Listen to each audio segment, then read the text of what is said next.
I accuse them of ignoring or colluding with the real sources of inequality in this country and instead victimizing, poor people like me, teachers and parents who are not typically rich.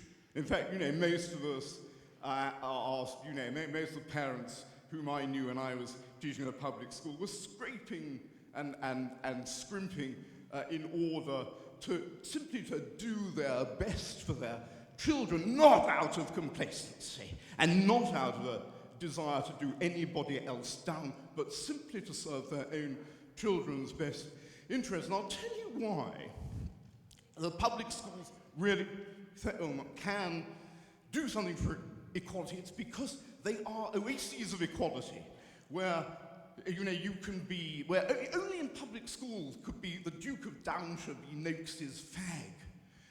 They deliver equality in the dorm and in the classroom, and of course, France is right that they create their own hierarchies, but they subvert those of society at large. If you go to Ampleforth or Downside schools, which I know really well, you're taught by monks who haven't only renounced wealth, they've renounced all material possessions, and they will teach you to lead a moral life of service. And when I was in my classroom at Charterhouse, I taught people to subvert conventions, conventional opinions like those that we've heard from the other side of the house, and cultivate a rational, critical attitude to society, which alone is the source of our future hope,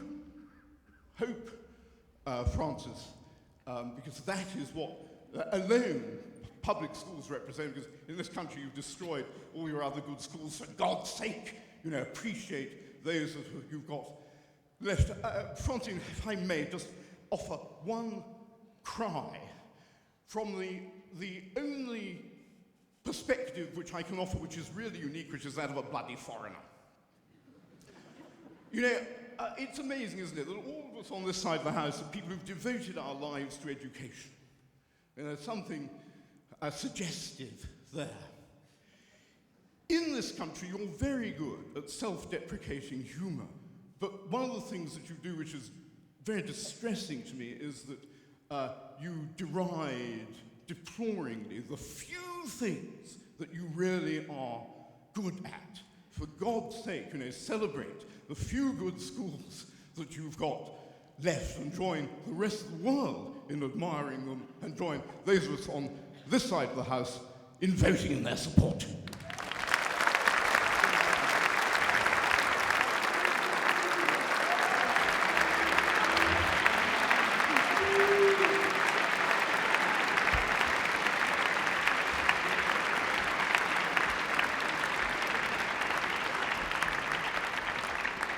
Well, thank you to all our speakers for now, and it's time to open up the debate to the floor. But before we do, what I'm going to do is to give you the result of the poll that was taken on your way in. And the result is for the motion, 400, against the motion, 585, and 266 don't know. So we'll see how that'll change by the end of the evening. So there are some roving microphones. I may take the questions, depending on how many there are, sort of a couple at a time, so that we can get as many people heard as possible. So if you'd like to put your hand up, and there's a hand here, and there's one up in the middle, and there's one over there. Okay. Yep, go. My name's Lucy Beresford. I went to a comprehensive school. I got a B in Latin. I got a 2-1 at University, Durham, so it didn't do me too bad.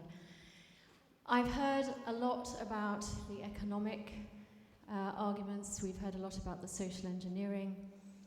My anxiety is about the psychological blight, possibly, of a society that thinks it's okay to send children away to public school at a very young age, perhaps even sometimes as young as 6 or 7. And so I would just be interested to know from the panelists who are speaking against the motion, how they would defend that. Thank you very much for that. Can I take another point now? There's a microphone here, and then we'll put the two together. Thank you. Yes. I was wondering if any of the speakers know what percentage of public school students now are first generation public schools? I think I've heard people refer to it as first-time buyers. That doesn't sound very nice, but. And secondly, as someone who's not a native to Britain, I just wanted to say it's very true that outside of this country, people do seem to think that the public sector in the senior schools is very, very, very strong. And I also wanted to ask if we don't think that snobbery and entitlement and complacency, which seems to be repeated quite regularly in the arguments, is more likely to come from the home and the parenting than peers or schools. And lastly, I wondered why we didn't speak much about grammar schools, because it sort of seems like an obvious solution. Okay, thank you. Well, if I can just put some of those points, first of all, to the speakers against the motion. Firstly, about the psychological effect. Yeah. First of all, Francine, can I say that the idea that there were exactly 400 people in favour of the motion seems to be extraordinarily suspicious. Are we sure the organisers haven't added a naught to that number? There were a huge number of questions. I can't remember most of them. The children who go to public school at the age of 7. Well, the number of children who go to boarding school, if that's what we mean, boarding prep school at the age of 7, is actually incredibly small these days. So maybe a lot of people agree with you, or the parents just can't afford it. I don't think that boarding school, which I think is what you're talking about, I don't think it suits everybody.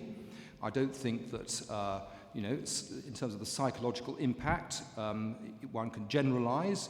What I know from my experience of schools for children aged 13 to 18 is that it's unsuitable. It's an unsuitable system for a small number of boys and girls.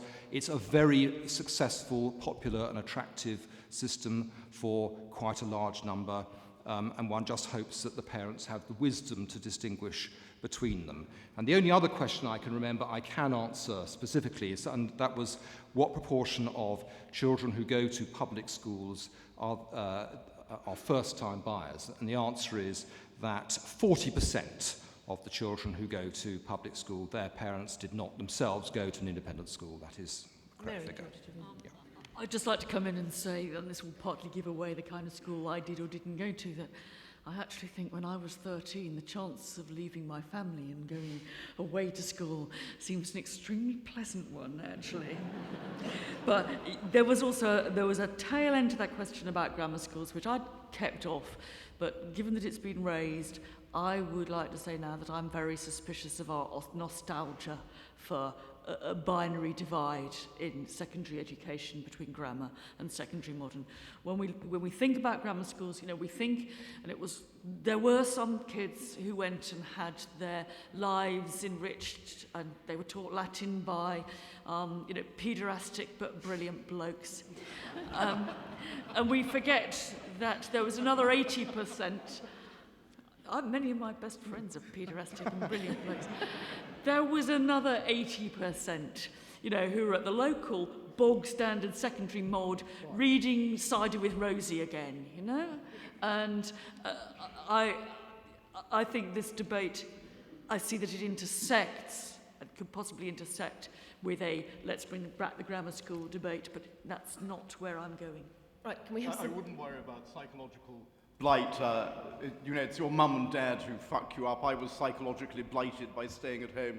And boarding school isn't for everybody.